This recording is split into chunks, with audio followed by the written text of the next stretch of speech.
আসসালামু আলাইকুম ওয়া রাহমাতুল্লাহ। প্রিয় দর্শক, আপনি কি চান যে মৃত্যুর পর হাসরের ময়দানে যখন আপনার আমলনামা ওজন দেওয়া হবে তখন মিজানের ডান দিকের নেকের পাল্লাটা ভারী হোক? যদি আপনি এটা চেয়ে থাকেন তাহলে আজকের এই 10টি আমল আপনার জন্য। প্রিয় দর্শক, আজ থেকে এই 10টি আমল শুরু করবেন, মৃত্যু পর্যন্ত করবেন, মিজানের পাল্লার ডান দিক অবশ্যই ভারী হবে ইনশাআল্লাহ।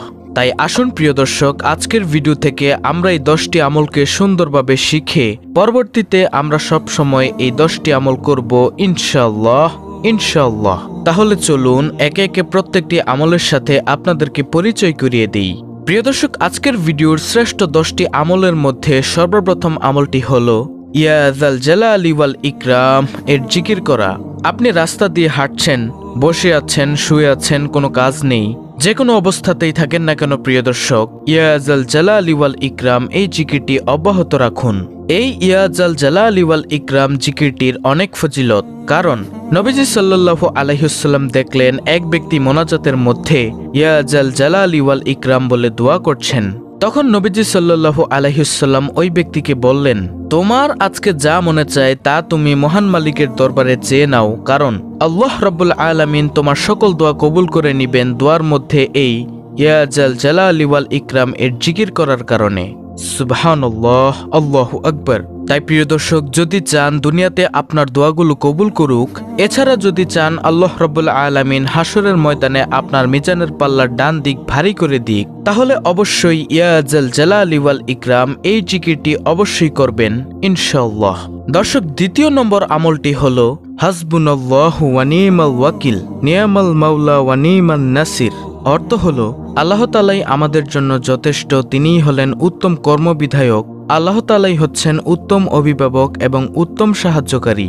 এই পবিত্র কোরআনুল কারীমের 2টি আয়াতকে সব সময় পাঠ করবেন, বিশেষ করে প্রত্যেক ফরজ সালাতের পর, যেমন ফজরের 2 রাকাত ফরজ, জোহরের 4 রাকাত ফরজ, আসরের 4 রাকাত ফরজ, মাগরিবের 3 রাকাত ফরজ ও এশার 4 রাকাত ফরজ সালাতের পর কমপক্ষে 3 বার বলবেন হাসবুনাল্লাহু ওয়া নি'মাল ওয়াকিল, নি'মাল মাওলা ওয়া নি'মান নাসির ইনশাআল্লাহ।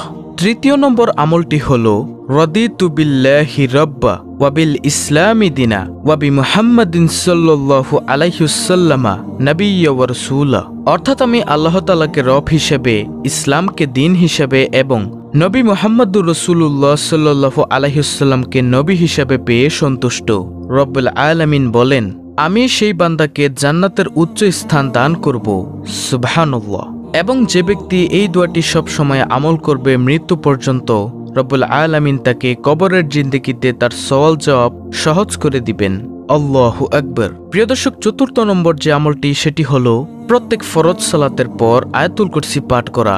আয়াতুল কুরসি হলো সূরাতুল বাকারার 255 নং আয়াত। এই আয়াতটি প্রত্যেক ফরজ সালাতের পর পাঠ করবেন ইনশাআল্লাহ। নবীজি সাল্লাল্লাহু আলাইহি ওয়াসাল্লাম বলেন, যে ব্যক্তি প্রত্যেক ফরজ সালাতের পর আয়াতুল কুরসি পাঠ করবে সে জান্নাতে চলে যাবে। কেন সে জান্নাতে যেতে পারে না? একমাত্র কারণ হলো সে মৃত্যুবরণ করেনি, এজন্যই সে জান্নাতে যেতে পারে না। যখন সে মৃত্যুবরণ করবে সাথে সাথেই সে ব্যক্তি জান্নাতে চলে যাবে। সুবহানাল্লাহ, আল্লাহু আকবার। প্রিয় দর্শক, আজকের ভিডিওর 10টি আমলের মধ্যে 5ম নম্বর আমলটি হলো সুবহানাল্লাহি ওয়া বিহামদিহি সুবহানাল্লাহিল আজিম। আবু হুরায়রা রাদিয়াল্লাহু তাআলা আনহু থেকে বর্ণিত হাদিসে রাসূল সাল্লাল্লাহু আলাইহি ওয়াসাল্লাম বলেন, 2টি বাক্য এমন রয়েছে যা বলা সহজ, আমলের পাল্লায় অনেক ভারী, আর আল্লাহর কাছেও অধিক পছন্দনীয়। সেটি হলো সুবহানাল্লাহি ওয়া বিহামদিহি সুবহানাল্লাহিল আজিম। প্রিয় দর্শক, মানুষের এখন নানা ধরনের ব্যস্ততা, কাজের ভিড়ে নিয়মিত নফল ইবাদত করা হয়তো অনেকের সম্ভব হয় না, কিন্তু যে কোনো মুহূর্তে আল্লাহর প্রশংসায় তার জিকির করা অনেক সহজ। এতে কোনো সময়ক্ষেপণ হয় না, কাজেও ব্যাঘাত সৃষ্টি করে না। তাই সহজ আমল হিসেবে অত্যন্ত উপরোক্ত বাক্য 2টি নিয়মিত পড়তে পারি। এতে অজ্ঞাতে ঘটে যাওয়া আমাদের বিভিন্ন গুনাহ আল্লাহ তাআলা মাফ করে দিবেন। তাই প্রিয় দর্শক, সব সময় পাঠ করুন সুবহানাল্লাহি ওয়া বিহামদিহি সুবহানাল্লাহিল আজিম। এটি আপনার মিজানের পাল্লাকে অনেক ভারী করে দিবে ইনশাআল্লাহ। 6ঠ নম্বর আমলটি হলো লা হাওলা ওয়ালা কুওয়াতা ইল্লা বিল্লাহ। লা হাওলা ওয়ালা কুওয়াতা ইল্লা বিল্লাহ হলো জান্নাতের গুপ্তধন সমূহের মধ্যে একটি গুপ্তধন।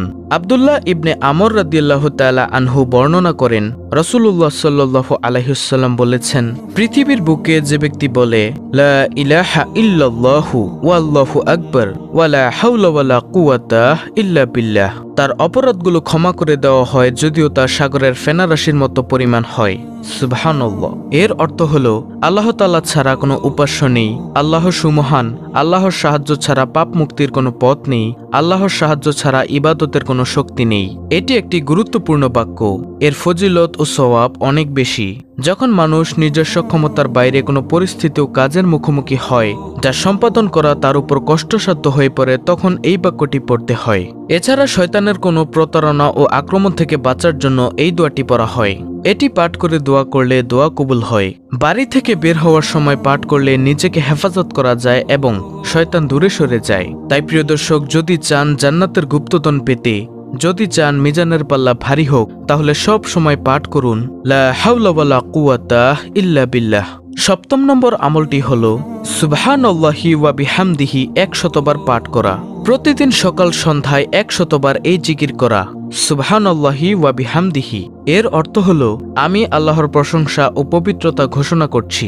কেউ সকালে 100 বার ও সন্ধ্যায় 100 বার সুবহানাল্লাহি ওয়া বিহামদিহি পাঠ করলে কিয়ামতের দিন তার চেয়ে বেশি সওয়াব নিয়ে আর কেউ উপস্থিত হতে পারবে না। সহিহ মুসলিম শরীফের হাদিস, হাদিস নং 6599। তাই আমরা বেশি বেশি পাঠ করব সুবহানাল্লাহি ওয়া বিহামদিহি।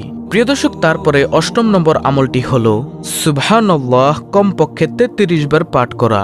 সুবহানাল্লাহ এই জিকিরটির অর্থ হলো আল্লাহ তাআলা অতীব পবিত্র, যা কোরআনের আয়াত দ্বারা সাব্যস্ত।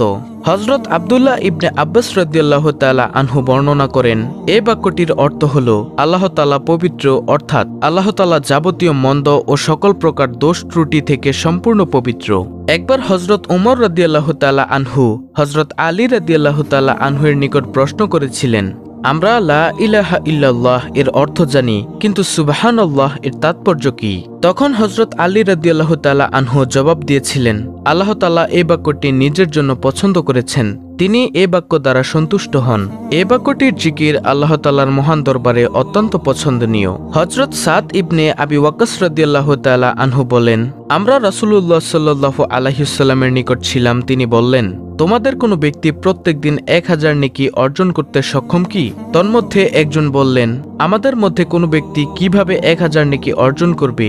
তখন রাসূল সাল্লাল্লাহু আলাইহি ওয়াসাল্লাম বললেন, 100 বার সুবহানাল্লাহ বললে তার জন্য 1000 নেকি লেখা হবে, অথবা তার 1000 পাপ মোচন করা হবে।